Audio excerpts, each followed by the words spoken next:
We Infuse Podcast, episode 54. Welcome to the We Infuse Podcast. My name is Amanda Brummett.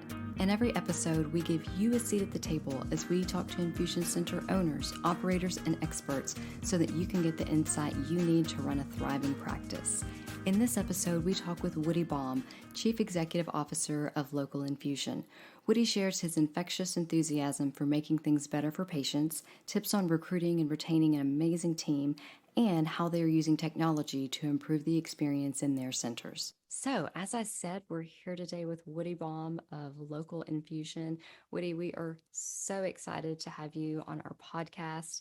And I know some of our guests are familiar with you, but for the ones that you aren't, can you just take a minute and walk them through your amazing background in investment banking, infusion management, and then we'll get into your infusion center in just a minute.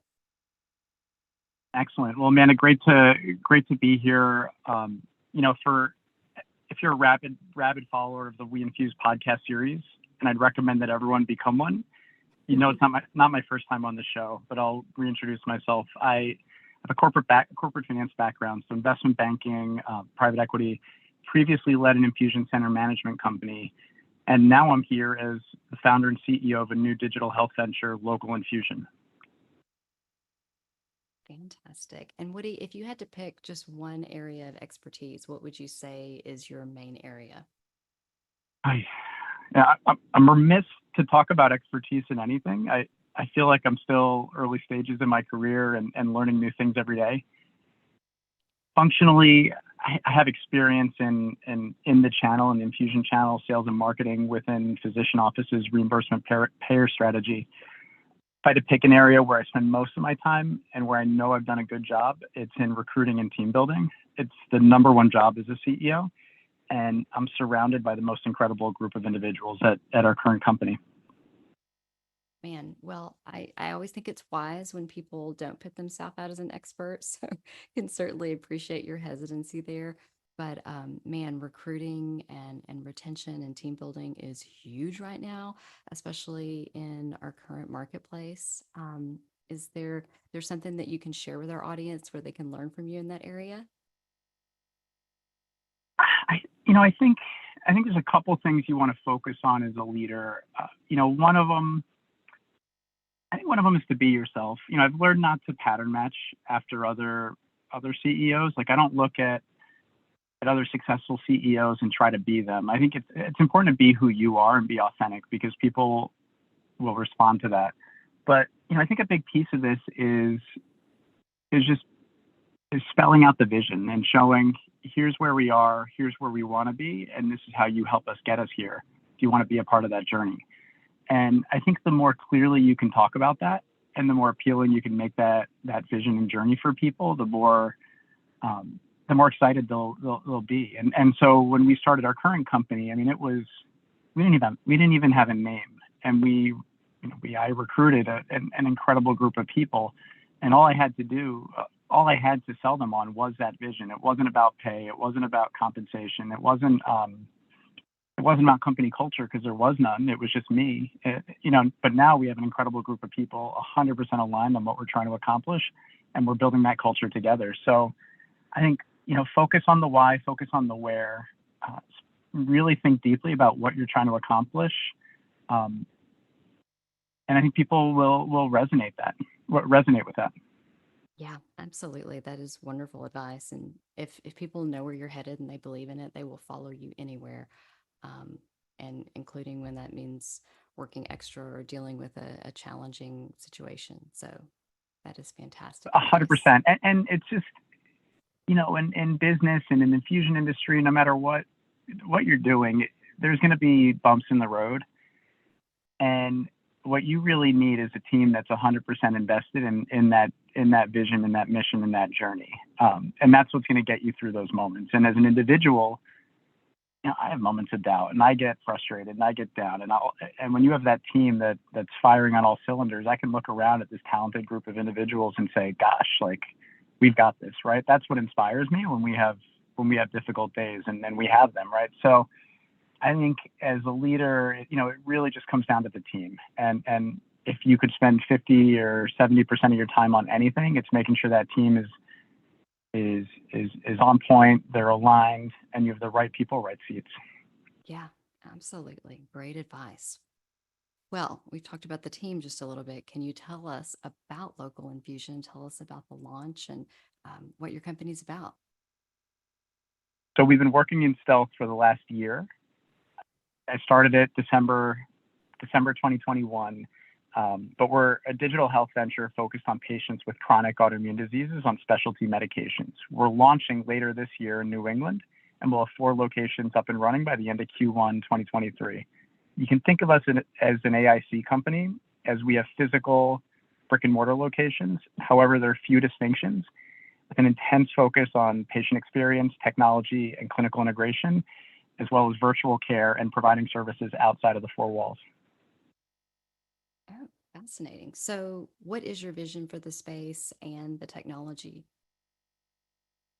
Yeah, so, you know, it's not my first time on the podcast. I come from this industry, albeit in a different channel, I'll say. And I worked with Ashley Knapp, who was my former head of sales, and several other people that are with me now. And when we were working together, we kept looking around and thought that the industry could be much more. And one thing I'll point out is that there's this constant focus on, in the AIC industry, on cost, on being low cost. Mm-hmm. And I'm sorry, but if I'm a patient, I don't want to go to the low cost option. I want to go to the best option. I want the best care possible. Affordability is a component, but I want the best care. Mm-hmm. But what does that mean, right? Like, how do you measure that? And right now, I think there's very little out there to prove that one setting is better than the other. So what we're doing, and where we're going to lead the way, is improving out our outcomes. And that starts with data, starts with capturing and surfacing data to show that patients are better off at our infusion center, not just because it's cheaper, but because patients respond better at our locations. And then taking it a step further, what other outcomes can we affect? And so we see interoperability, care coordination as big opportunities to improve the lives of our patients. And to do that, we've built out a care model to support and drive patient outcomes above and beyond the successful administration of infusion therapy. To do that, we built a technology suite that extends beyond the 4 walls of the infusion center. Wow, that sounds incredible. It sounds like what a lot of people intend to do, but you rarely end up seeing that data. So I love it. I love that you plan on proving your concept. That's incredible. I can imagine that patients and referring physicians are ecstatic about it. Yeah, I mean, the reception with that, there's a couple referring providers that we have as advisors, and just existing relationships in the industry to help us build out this care model. And we've previewed the technology, the model with them. They're very excited. I mean, now they're asking, how soon can you open? We want to send you patients. So the reception's been great. And, as it says in my LinkedIn profile, patients deserve better, right? It's not just about the low cost option, it's about the best option. And, I think the best option is not the hospital outpatient setting. And I think the industry as a whole could step it up and raise the bar in terms of what we deliver to patients. It's not just about putting chairs in a room. It's really about delivering an experience that's on par with the other experiences that they have in their lives. Yeah, absolutely. And if you're the patient that has to sit in that chair, what do you want and what do you not want? Yeah, I love it. So, Woody, you have a fairly unique background. Surely that has helped shape the direction and your approach to infusion. Can you tell us a little bit about how it's changed your direction? Yeah. So, I mean, I think I'm an entrepreneur at heart. I see the world the way I think it can be, not the way it is. And as I mentioned, I come from the industry where we spent a lot of time thinking about what this industry could be. And as I was working in this opportunity over the last several years, we've seen the rise of digital and consumer healthcare technology companies like Kindbody, 10 Dental, Origin Physical Therapy, One Medical. These companies that are a combination of digital, brick and mortar, actual delivery of healthcare services plus technology services, be really successful. And I thought, well, what if we had something like that for infusion? I connected with two investor groups, Brand Foundry Ventures, who was an early investor in like Warby Parker and other consumer technology companies, and then Meridian Street Capital, which is a healthcare technology venture capital group, and explained my vision and what the industry could be. And they were very supportive, encouraged me to lean into that, to focus intently on brand, patient experience, technology, and in our vision of how we could be more than just an infusion center. So they, along with several others, invested heavily into what would become Local Infusion, so that we'd have the resources to recruit an exceptional team, build our tech stack, and develop our first centers. Wow, that is incredible. So can you tell us a little bit about the tech stack and what all that entails? Yeah, and alluding to your earlier comment, you mentioned about data. I think in general, most companies focus on technology way too late in their growth curve, so that it's this constant game of catch up. And having operated infusion centers, I was fortunate enough to have a strong idea of what I already wanted. I started off by recruiting a technology leader, and I looked at a lot of digital health companies and industries that were similar to Infusion. And we recruited Tina Liu, who's the VP of product at KindBody, a digital health startup in the fertility space. And Tina is exceptional, strong healthcare understanding, strong understanding of clinical operations, people operations, and digital product operations. And we looked at our technology needs holistically from the ground up, making no assumptions about what we would need exactly. And we looked at everything from patient engagement, CRM, EHR, et cetera. Now, one of the most important decisions and where we spent the most time was in selecting our EHR. So the EHR is the heartbeat of a healthcare organization. And we looked at all of our options, including building our own EHR. And we're happy to say we chose WeInfuse. So WeInfuse far and away was the best choice. We're so excited to be working with them again. But then beyond our EHR, our tech strategy focused on the following: patient engagement, data capture and analytics, interoperability, process automation, and virtual care. So we have a combination of proprietary and configured solutions that we're building on top of and around WeInfuse to support Local Infusion and realizing its mission. That is fantastic. And I'm ecstatic to hear that WeInfuse can be part of your solution. Love it. Yeah, it's fun. It's, again, not my first rodeo. So it's,